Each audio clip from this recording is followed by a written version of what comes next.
Já bych začal jednou věcí, co chci udělat. Já jsem viděl video, tohle video si chci kouknout, OK? Je to od Tidium Hughes, je to anglicky, ano, je to anglicky, takže musíte prostě poslouchat, ale jdeme se na to kouknout, já se chci na to kouknout, protože já se chci podívat celkově na to, co se tam jako reálně stalo, OK? Jdeme na to kouknout, chat? Jacob, the pro player who went with the boys all the way to the semi-finals of the Berlin Major. It was the greatest achievement in the history of Aussie CS, and the dude is basically an honorary Australian. Okay. And like any true blue honorary Australian, he also has a bit of a problem. Kámo, se líbí, jak... Já nechápu, jak na tohle někdo může být závislý, ale OK, jdeme dál. So, Jacob, if you don't know, is a veteran CS pro with a very long history in the scene. His first real rise to prominence happened in the 2016 version of FaZe, and he had a string of good results with the Australian lineup Renegades and is currently in a team called BC Gaming. And being such a well-known and well-tenured player, a lot of people have been willing to trust him over the years, and that trust appears to have been a mistake. So last night, a series of tweets were put out by a skin collector called Nikdy. A hlavně já vám dám jednu radu, OK? Do života. Prosím vás. I kdyby vám... A časem to přijde. Jednou se to prostě stane. Lidi si začnou zakládat účty, které budou třeba jako Blade. Nebo já. Budou vám psát, že ahoj kámo, půjčíš mi tenhle skin. Nikdy nikomu, i když se může tvářit jakkoliv, nepůjčujte skiny, OK? Jediný, kdy asi dává smysl půjčovat skiny, je když vám třeba řeknu já nebo Blade, protože přesně takhle, jo, zase takhle, Jake jim to všem vrátí, aspoň to tvrdí. Ale ty toho člověka můžeš vyhlásit a musíš být ultra dement, aby si jakoby ukradl jakožto někdo, kdo je influencer nebo profesionální hráč skiny někomu, protože ti lidi vyhlásí a udělá to víc škody než užitku. Ale když vám prostě, já nevím jak to říct kámo, nikdy nepůjčujte skiny pro jistotu nikomu. Pokud to není někdo, že vám fakt na streamu řekne kámo, že s tebou vymění skin, nebo tak to nedělejte, protože hodně lidí využívá takový ty scam účty. Kdo mi půjčí skin?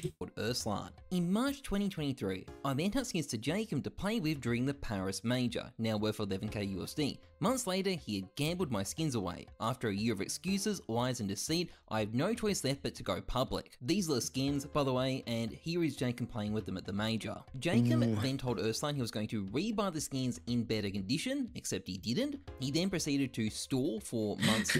Vražko! Hodím to na ruletu a za 2 dny z toho máš dvojitej nálož, kámo. Hodil to na zelenou, mohl mít 12 Wild Lotusů, tak nemá žádný Wild Lotus. Za pokusit se dáš, co se dá dělat?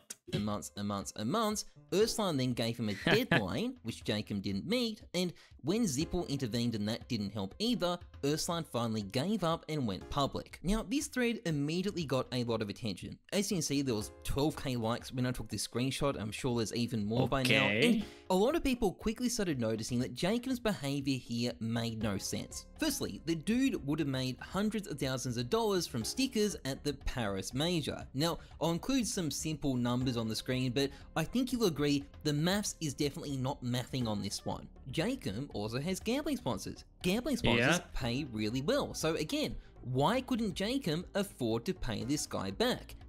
Reálně tohle je asi ta největší otázka, kámo, že proč to nezaplatil, protože upřímně, jakoby já to beru tak, že když já bych někoho voskemoval, tak mě to daleko víc ublíží, než jako pomůže, jako ono, i kdybych někoho voskemoval o 10 000, tak to pro JKM to jsou kámo, jako nejsou to drobný, určitě to nejsou drobný, ale rozhodně to není něco, co nemůže jako zaplatit zpátky.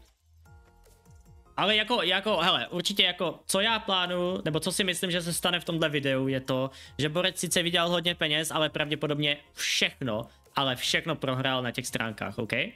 Proto pořád říkám, buďte opatrní, dávejte na ty stránky jenom to, co si můžete dovolit, OK, chat? Was at this stage that the 10k dolarů, 10k českých korun by bylo hezký, kdyby prohrál, to zase ještě tak hrozný není.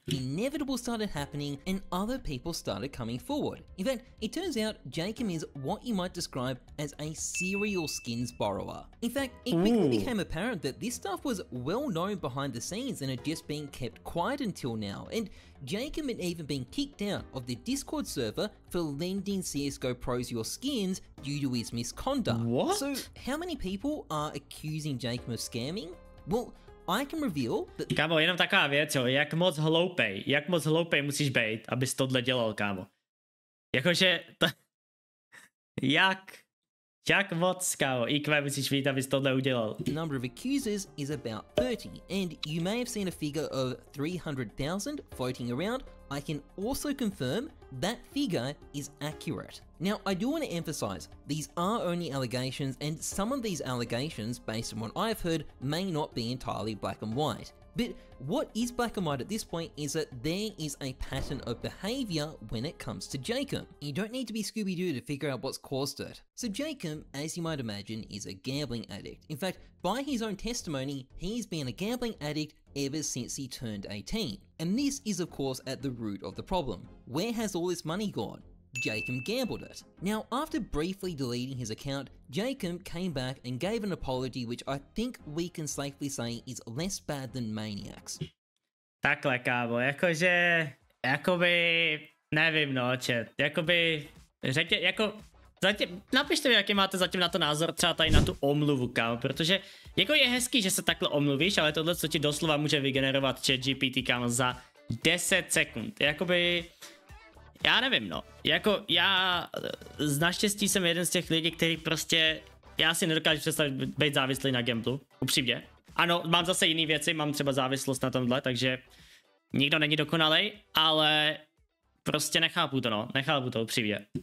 Importantly, he states he's going to make everything right with the help of his team. His team is owned by a gambling site, if you're wondering. So there you go, the guy with a gambling addiction who's playing CS for a gambling site is going to be paying off his gambling debts with the help of that gambling site. And you know what? Mimochodem, dotaz na vás. Myslíte si, že jakmile to vyřešit, tak ho vyhodí, nebo ne? Napište mi. If this means the people he owes money get paid back, that's great, but you may also be seeing a bit of a problem here. Now, obviously it is a good thing that Jacob is finally owning up to his problem, but what's not so good is that it's taken 12 years and someone actually calling him out publicly to get to this point. True. He also seems to have gone to considerable lengths to keep it covered up this whole time. According to Zipple, he was drip feeding repayments to debtors who were afraid to go public in case they never got paid at all, and this is not something you do by accident, and at this stage, sorry can only really mean so much. But to throw Jacob a bit of a bone, it's not like his job is great for a gambling addict, is it? I mean, it's not just that he's currently paid by a casino and sponsored by a casino and has gambling sites giving him offers in the comment when he's apologizing for being a gambling addict. Tak to je dokonalý, kámo. No shame, kamaráde. No shame, kámo. Totálně all in. Jako, kámo, já nevím, no, gamba je taková, ale... He's been in this situation basically since he started playing. His stint on FaZe, for example, that was funded by a casino, and although I can't get footage of it, I know... Jednu věc chci říct, OK, chat. Celý CSko. Většina streamerů, celý CSko, celý e-sport CSkovej je funded gambou. Kdo myslí, že ne, tak je slepej, hloupej a mimo. CSko žije jenom díky gambling sponzorům a trading sponzorům. CSko má jednu extrémní nevýhodu a to je to, že je to střílečka, tím pádem žádná, řekněme, společnost, která prostě je taková jako family friendly, nebo nechce prostě být spojovaná s zabíjením teroristů, tak do toho nejde. Takže CSko má tady tu extrémní nevýhodu, kterou prostě nejde vyřešit. No, Jacob would degen on that particular gambling site. Now, gambling addictions are difficult to break. Obviously, they are addictions. But if you are a gambling addict, being a Counter-Strike pro is really not great. And while that Já si myslím, že být gambling addict není nikdy, jako nikdy to není great, asi. Za mě být závislý na gambi jako není úplně cesta. doesn't mean that you don't have personal responsibility or a responsibility to fix the harm you've caused or a responsibility to fix your own life. There's no doubt Jacob's job made a bad situation worse. However, the point I wanted to make from this story isn't just that CS is a gambling problem. I mean, no shit, of course it does, we all know that. The problem is also that pros just don't get any financial guidance from their orgs. If you ever get to meet a CS pro and you want to hear some juicy stories, don't ask them about the big games. Ask them about accounting, because tons of CS pros have problems with their finances. And it makes sense that they do. You get a bunch of young guys who don't know how to handle money, because why would they, who suddenly find themselves making heaps of cash with no idea what to do with it while being surrounded by a bunch of bad influences. And even if they're not losing everything to gambling addictions, chances are they're probably fucking up their taxes or something like that. And don't just take that from... Upřímně třeba tohle si myslím, a jako nechci tady nikoho to, ale já si myslím, že třeba většina hráčů, který minimálně dřív, kámo, minimálně dřív většina pro hráčů absolutně neplatila daně. Třeba měli OSVČ, ale neplatila daně. A jako já naštěstí vím, že jsem to dělal, protože měl jsem výhodu, měl jsem štěstí, že jsem měl tátu a jakoby všechno mi zařídil táta, OK? Kdybych neměl tátu, tak ti garantuju, že nic neplatím, protože nic o tom nevím. Me, take that from Stiko. OK, tohle je obvious, jedna věc, a k tomuhle se vyjádřím, kámo, k tomuhle se vyjádřím chat a řeknu k tomu něco, co asi hodně lidí překvapí a možná to bude i jako takový nepříjemný si uvědomit pro hodně lidí. Já jsem hrál v pro týmech hodně dlouhou dobu. Jestli aspoň 90% lidí nejede typáč 24/7 nebo kasína, tak klidně mi jako nevím co.